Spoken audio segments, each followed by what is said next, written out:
Hi, my name is Will Nunziata, New York City-based director and creator of theater, television, and film, and also proud FENIX Global Artist Ambassador. Today, I am thrilled to introduce you to Matt Bacon, founder of Dropout Media. For more on Matt, you can read more about him right below this video. But in the meantime, here's a sneak peek at Matt Bacon, also known as Bacon Bits. To get more into publishing and licensing. Start attending industry meetups where they talk about these things.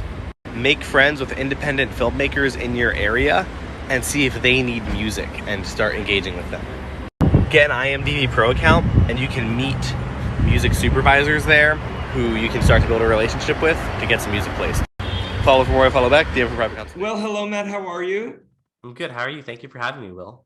Oh, well, thank you for speaking with me. We were just talking offline. You know, your name is Matt Bacon, but you were saying TikTok and other social medias, it's Bacon Bits. So people don't even realize that your first name is Matt. Is that correct? Especially on TikTok. On Instagram, you can have your name there. So people that's right. Right. But like TikTok, you're just this thing. And I didn't really realize that until my TikTok had kind of blown up. And then I was like, oh, these people don't know me. And are you getting like messages, hey, Bacon? Oh, yeah. No, it's very strange. But like, what are you going to do? What are you going to do when you're a famous TikToker? Well, listen, you are a bit of a Renaissance man, founder of Dropout Media, music marketer, keynote speaker. But I want to know first and foremost, Matt, when did you realize that you wanted to open up your own company? When I was 19 and had to pay rent. I love it. Necessity. Hello. I mean, I lost, I dropped out of college. I had this music PR job that I lost just because the guy was going through some shit in his life, and had to like figure out his company, which is, me and that guy are still friends. But I had to pay rent. But a bunch of the bands we were working with were like, hey, can you keep giving us advice? And I was like, oh, yeah. And there we go. Yeah. Matt, where were you born? France. So you were born and raised in France. And I was raised back and forth between France and the USA. And when were you always a dual citizen? Yeah. I love it. I moved to America for the first time when I was probably like 2. Got it. Got it. But I've lived like a bunch of different places. As a music marketer, what do you find most fascinating about what you do there? It's a good question. I think what really gets me is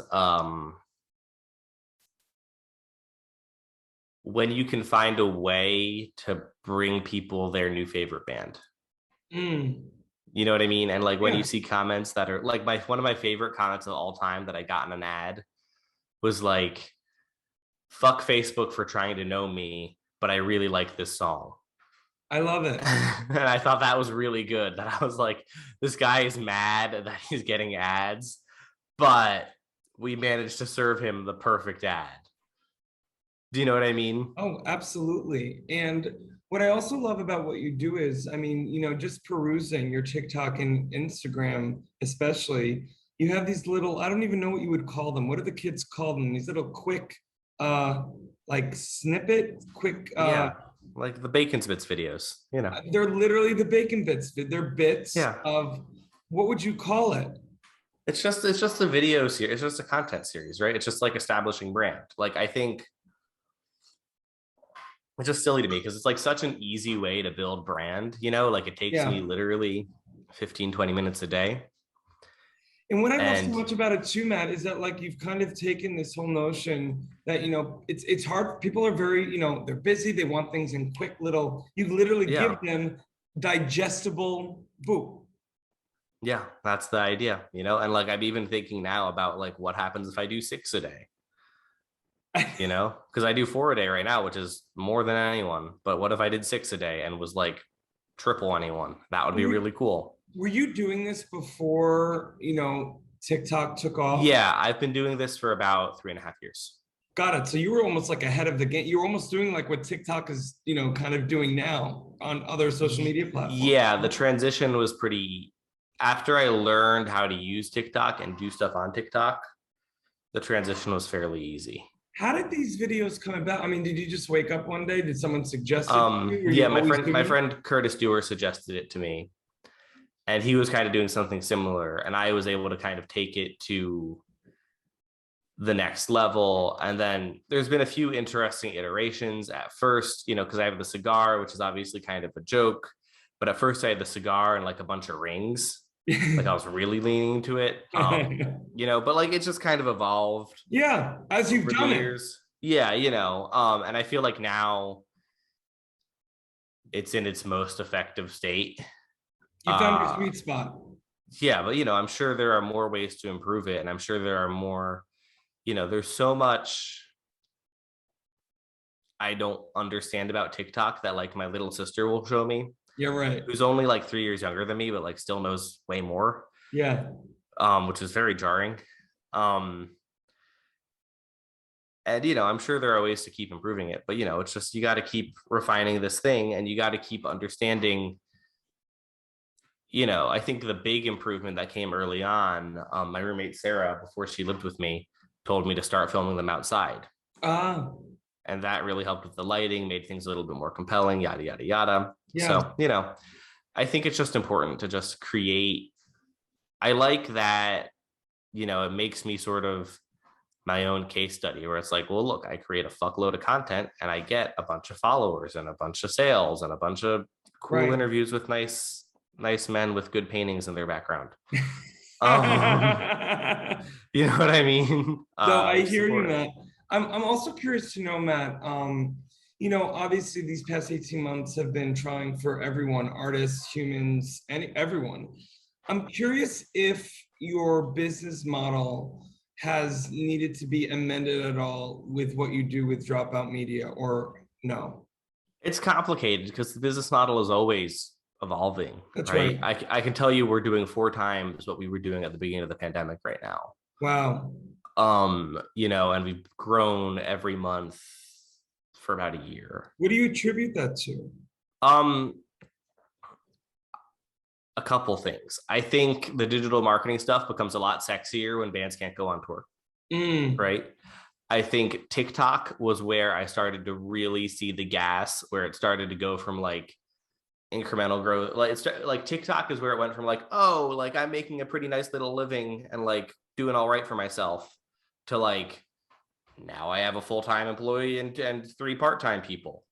wow. Do you know what I mean? Oh, Like absolutely. TikTok was one of the things that really like put the gas on the fire and made me go like, ah. And on top of But that, Matt, what I love so much about the way that your mind thinks as a creator is the fact that you use not only the medium that is TikTok specifically, but you also, I'm sure, consciously or subconsciously thought, well, people are at home. How do I give them something not only digestible, but also wanting them to come back for more, AKA also me putting out more content as well.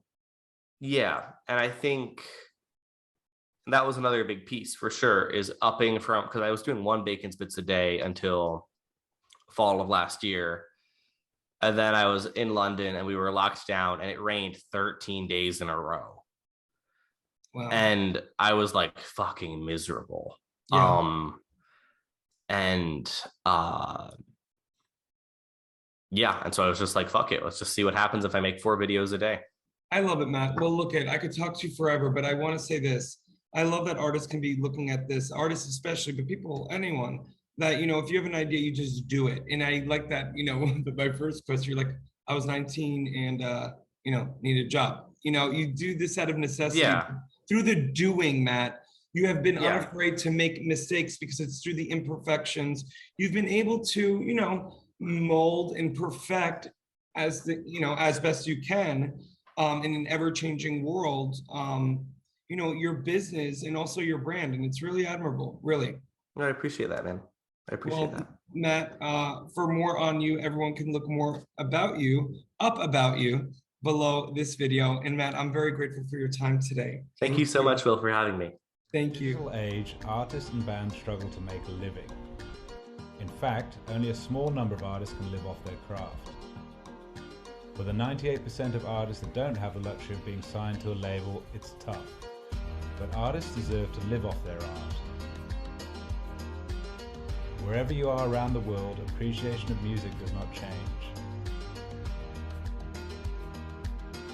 FENIX brings bands and their fans together, whilst allowing bands to properly monetize their passion. The FENIX app will directly connect bands and fans with no need for middlemen. We're utilizing the blockchain to give the power back to the artist once and for all.